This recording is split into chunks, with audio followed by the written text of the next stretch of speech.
जब वो 12 वर्ष के थे तो उन्होंने बाण से मुझे मारा और मैं 100 योजन दूर आकर के गिरा। और अब तो वो युवा हैं, धन्वी हैं, इसलिए मेरी बात मान लो और राम से शत्रुता मत करो। मारीच ने बहुत समझाया। मारीच ने यहां तक कहा कि रकारादीनि नामानि वित्रासम जनयंति में। मारीच कहता है रकारादीनि नामानि, जिन नामों में, जिन शब्दों में रकार हो, ऐसे शब्दों को सुनकर के मुझे डर लग जाता है कि कहीं राम तो नहीं आ गए। रकारादीनि नामानि वित्रासम जनयंति में, कौन से शब्दों को सुनकर? मारीच कहता है रत्नानि रथांश्चैव। कोई रत्न कहे, कोई रथ कहे तो उसमें र आ गया, इतना सुनते ही मुझे डर व्याप्त हो जाता, कहीं राम तो नहीं आ गए। और इसके ठीक विपरीत भगवान शंकर की स्थिति।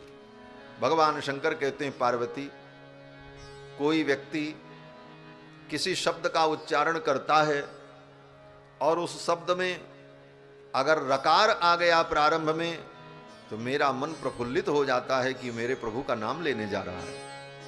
रकारादीनि नामानि शृण्वतो मम पार्वती मनः प्रसन्नताम याति रामो नामाभिशंकया।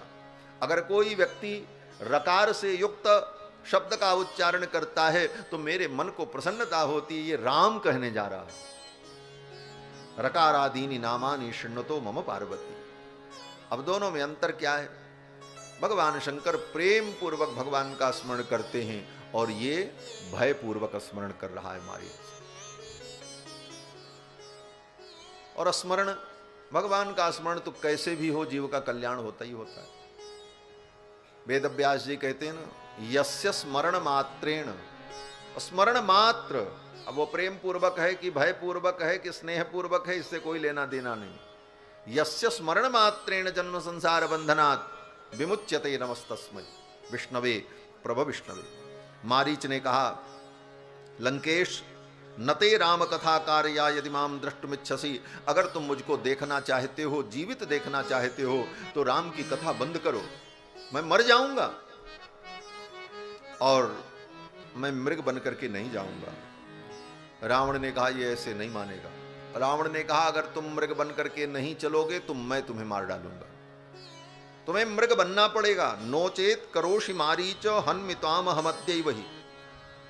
अगर तुम मृग बन करके नहीं चले तो मैं तुमको आज ही मार डालूंगा। तब मारीच ने सोचा, अगर मैं मृग बन करके नहीं जाऊंगा तो ये मुझे मारेगा, और अगर मृग बन करके मैं गया तो राम जी हमको मारेंगे। अब मरना तो दोनों तरफ तय है। इस बार राम जी के सामने मैं मृग बन करके गया तो राम जी नहीं छोड़ेंगे, अब तो मार देंगे, क्योंकि तीसरी बार है और इधर भी मरना है। तो मारीच ने सोचा, जब इधर भी मरना है उधर भी मरना है तो इस पापी रावण के हाथ से मरने की अपेक्षा रघुनाथ जी के हाथों से मैं मृत्यु को प्राप्त करूं। उभय भांति देखा निज मरना, उभय भांति देखा निज मरना। तब ताके सिर रघुनायक सरना, तब ताके सिर रघुनायक सरना। उतरु देत मुहि बधव अभागे, उतर देत मोहि बधव अभागे। कस नमरो रघुपति सर लागे, कस नमरो रघुपति सर लागे। उभय भांति देखा निज मरना, उभय भांति देखा निज मरना। उभय भांति देखा निज मरना। मारीच ने देखा इधर भी मरना है उधर भी मरना है, तो क्यों न राम जी के हाथ से ही मैं मृत्यु को प्राप्त करूं। और मारीच तैयार हो गया। मारीच ने कहा, ठीक है लंकेश चलो, मैं माया मृग बनने को तैयार हूं। लेकिन एक बात सुन लो। रावण ने कहा क्या? मारीच ने कहा देखो, ये तुम्हारी योजना सफल होगी कि नहीं होगी इसकी तो मैं जिम्मेदारी नहीं ले सकता। बोले क्यों?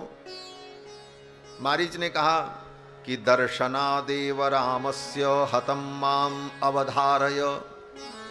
अगर मैं माया मृग बनकर के राम जी के सामने गया तो राम जी के देखते ही मेरा हार्ट फेल हो जाएगा, मैं तो मर जाऊंगा। मारीच ने कहा हम तो जाते ही मर जाएंगे। पहली बात, दर्शनादेव रामस्य हतं माम अवधारय, तुम ये अवधारण कर लो, निश्चय कर लो कि राम जी के उनके सामने जाते ही मैं तो मर जाऊंगा, और जब मैं मर जाऊंगा तो तुम्हारी योजना तो सफल होगी नहीं। और आत्मानं च हतं विद्धि हृत्वा सीतां सबांधवां। और देखो लंकेश, तुम सीता हरण नहीं कर पाओगे, और अगर तुमने सीता हरण कर भी लिया तो आत्मानं च हतं विद्धि, अपने को तुम आज ही मरा मान लो, तुम्हारी मृत्यु तय है। और अगर सीता को लेकर के तुम आ गए लंका में तो तुम ही नहीं मरोगे, हत्वा सीताम सबांधवाम, अपने बंधु बांधव के सहित तुम मारे जाओगे। आनयिष्यसि चेत सीताम आश्रमात् सहितो मया। और तीसरा विकल्प बोल रहा है मारीच। मारीच कहता अगर उस जनस्थान से सीता को लेकर और मुझे भी जीवित लेकर के तुम अगर आ गए, आनयिष्य चेत सीताम आश्रमात् सहितो मया, तो नयो तुमपि नाहम वही नैव लंका न राक्षसाः, न तुम बचोगे न तुम्हारी लंका बचेगी और न मैं बचूंगा, सब मारे जाएंगे। ये तो तय है।